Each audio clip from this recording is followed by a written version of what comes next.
Hi friends, it's Storytime Sunday and I hope you guys have been enjoying the Olympics with your families.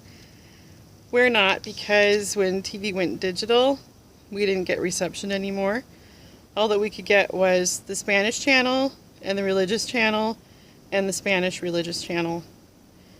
So we tend to watch any Olympics in short clips and it's just not the same. So I'm kind of bummed. But I do want to tell you about my gold medal. Yes, I earned a gold medal. It was almost 17 years ago when my husband was in the military and I had to have our first baby at an army hospital. It was not a good experience. Here comes the train. I'm gonna pause for the train. Anyway, before I begin, I should warn the menfolk that I will be using words like uterus, cervix, dilated, those sorts of things that tend to make my brother leave the room. In fact, if I want him to leave the room and I see him walking by, I just say something like, and then I was dilated to a 10, and he'll walk away real quick. So this is what it's like when you are a military wife, or if you're in the military yourself and you're pregnant. What happened when I was pregnant with our first was I had to go to an orientation in an auditorium for all the pregnant women. And they have someone there to sign everyone up for WIC because they know if you're enlisted, you most likely qualify for WIC. So that was a little degrading.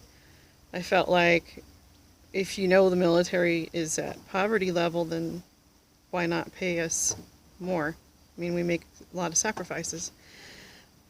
And then they herd everyone like cattle over to the bathrooms to urine sample, and then every appointment after that, you pee in a cup and you pour it into a test tube, which is tricky. You put a cap on it, you go to the nurse's station, you take the cap off for them, they put in one of those litmus strips, and then they tell you to go dump the urine out in the bathroom. Later on, when I went to other doctors, that kind of threw me off because I said, that's all I have to do is just leave the cup here? What luxury. What was even more annoying is that the doctors never had time to talk to me when I would go there. All they would do is say, have you had any bleeding or leaking of fluid? I would say no, and they go, okay, see you in 4 weeks. You know, they never asked you have any concerns or anything like that. And if I had any questions, then they acted really annoyed.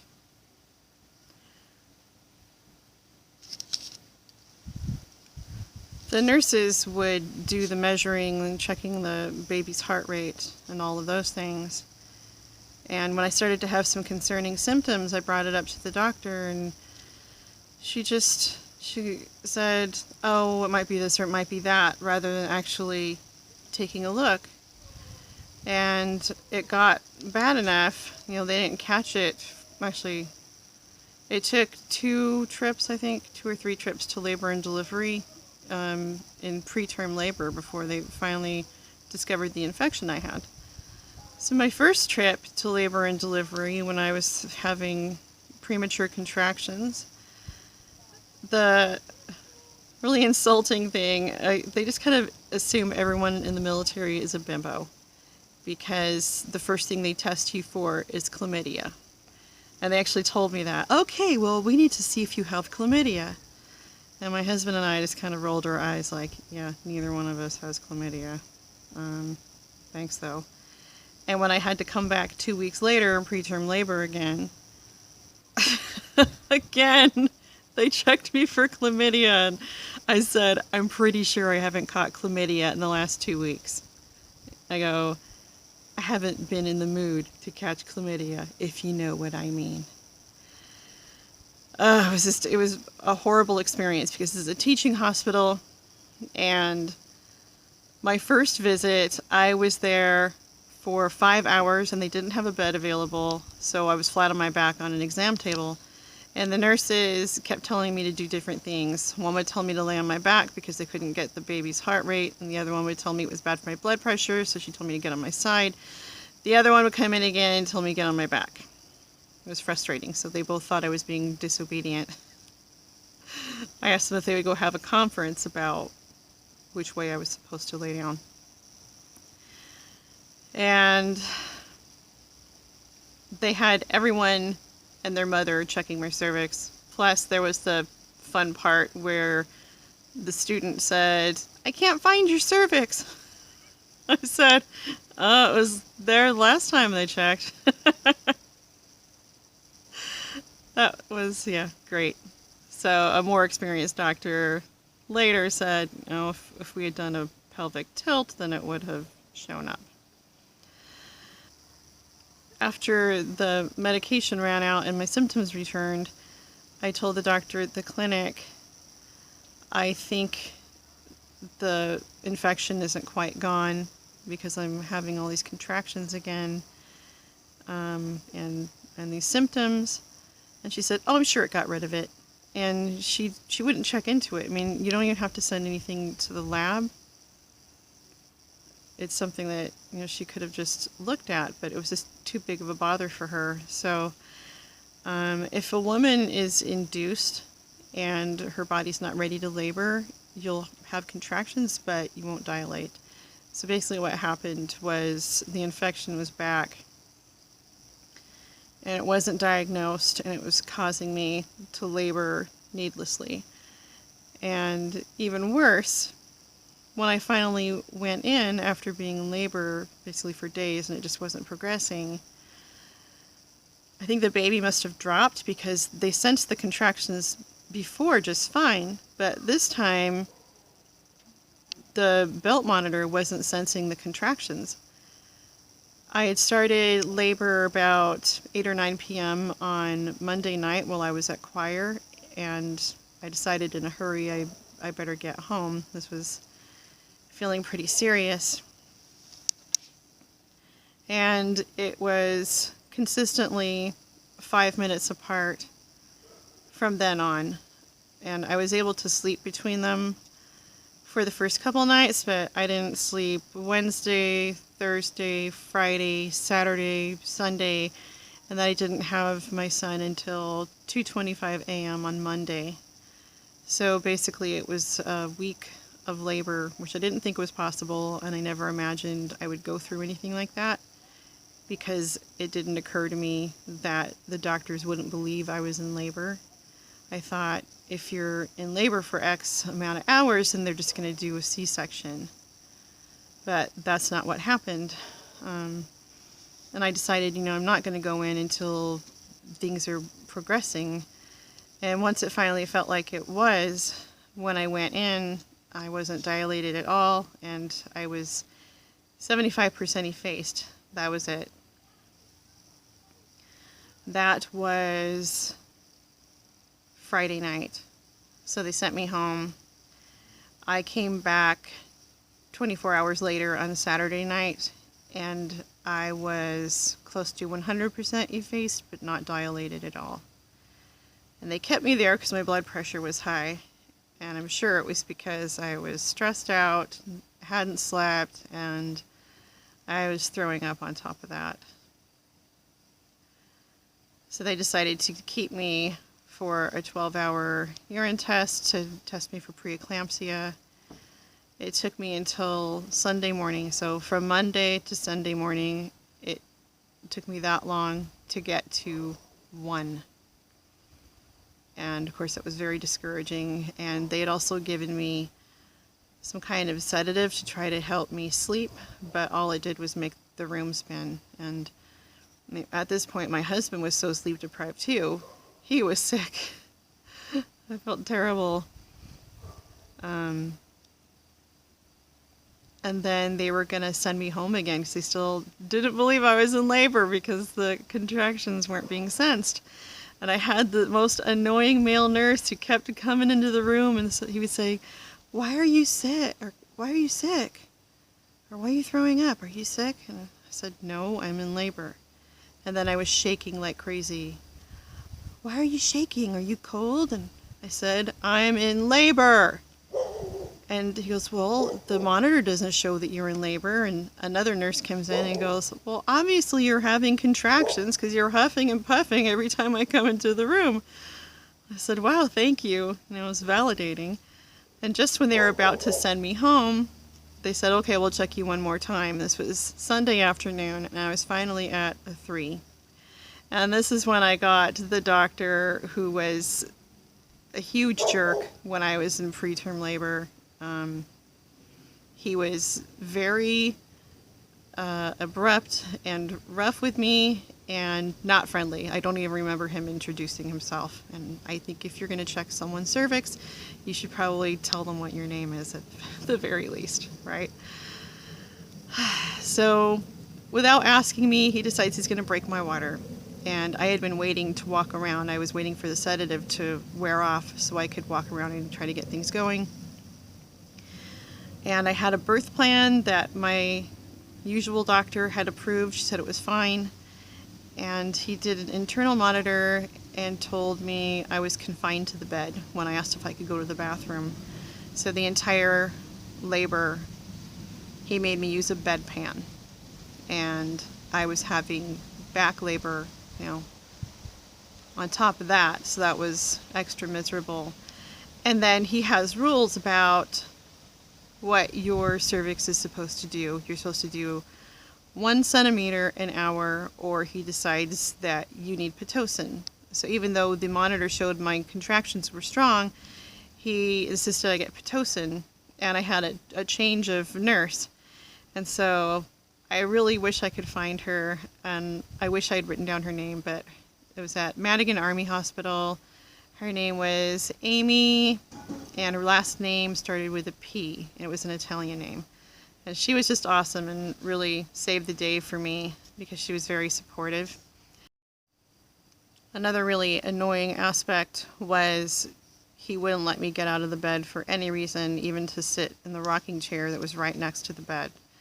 And he said the reason was I could get a prolapse cord or I could slip in some amniotic fluid and fall, which was totally ridiculous. I think they were just afraid of lawsuits or something. So when my new nurse came in, she said, you're getting in the rocking chair and he's not telling me no. And when he asked me if I wanted an epidural, so the anesthesiologist had come in and she said, you're breathing better than anyone I've ever seen, so I don't think you need the epidural. But when Dr. Rodriguez came in and asked if I wanted the epidural, I said no. And he goes, well, you don't get a medal for not getting it. Just really snotty. And I go, really? And he goes, well, don't wait too long to get it. And I said, don't worry, I won't. And I just thought, oh, you just challenged me, buddy. You just watch. I mean, this guy did not understand. I had been in labor since Monday. I wasn't going to cave at that point. And he didn't understand my reasons either, which was I had a terrible spinal tap when I was 14. And I decided no one will ever stick a needle in my spine ever again. It was terrifying. The doctor had been alarmed because I screamed out that I was having shooting pain, and he goes, it's not in your legs, is it? This is not comforting at all. And I said, yes. And so I just, I knew I was going to have to deal with the pain of labor in a different way. And I used music. That was the biggest help for me when I was in labor. And so I knew, though, if I started screaming, so basically that doctor, he wants all the women to come in and get their water broken, have their internal monitor, get their epidural, and shut up. He doesn't want to hear their whining. It's pretty obvious. He doesn't seem to even like his line of work. And when he decided I needed the Pitocin, this nicer doctor came in and he goes, you might want to get the epidural now. And I just said, I can't do it. And later on, he took my husband aside and said, I've never seen anything like this before. I've never seen a woman with no epidural on Pitocin not screaming. But I just decided, you know, Dr. Rodriguez, he is going to do a C-section if I scream, because that will be too inconvenient for him. So somehow, I attribute this to God helping me through it. I managed to get through that labor, and it was agony for hours. I felt like I had to push, and I couldn't yet. And, you know, it just felt like it was never going to end. And finally, when I was dilated all the way, rather than saying, "Good job, you know, you did it, and you're going to meet your baby," he goes, "Okay, bear down." I thought, okay, what's going on? And he goes, "Okay, I have to go find someone to help you push." And I mean, I am completely in agony, and I just want to scream when he walks away that I can't push yet.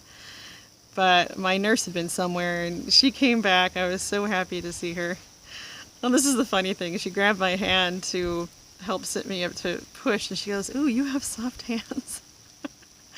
It was just funny to me because I had this random guy hit on me in the physical therapy office like a year before that or so. And that was one of his things, was he was like, "You have soft hands." So maybe it was a sincere compliment, although unwanted. So once I was able to push, I felt like I had all the power, and my son was born really fast. After one push, everybody in the room said, you know, my stomach just totally moved down. And then another push, everyone said, "He has hair." And then they wheeled me into another room. It was bizarre. And the first room I was in was smaller and had more people in it, but then they told me I had to pick only 2 people to go into the delivery room. And the doctor I couldn't stand had to go do a C-section on someone, so I got the nicer doctor. And he was like scrambling to get his scrubs on. And the bizarre thing was, when my son was born, I felt no pain whatsoever. I think the exhaustion maybe just kind of numbed me or something, and I didn't feel it when his head came out. I didn't feel a thing. I felt it with my other kids, and I thought, oh, that's that pain everybody talks about. But my main point is, Dr. Rodriguez was wrong. So you do get a medal for natural labor. Can you see it? It says Natural Labor Champion. I had it made for myself.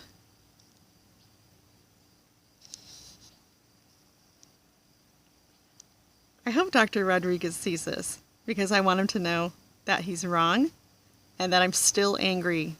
Almost 17 years later, I'm still really mad at him, because you just don't treat people that way, especially a laboring woman. I really liked Dr. Brizuela because he had a pin that said "Meconium happens." That was hilarious. Anyway, so this medal I got, I ordered it from a place called K2 Trophies and Awards.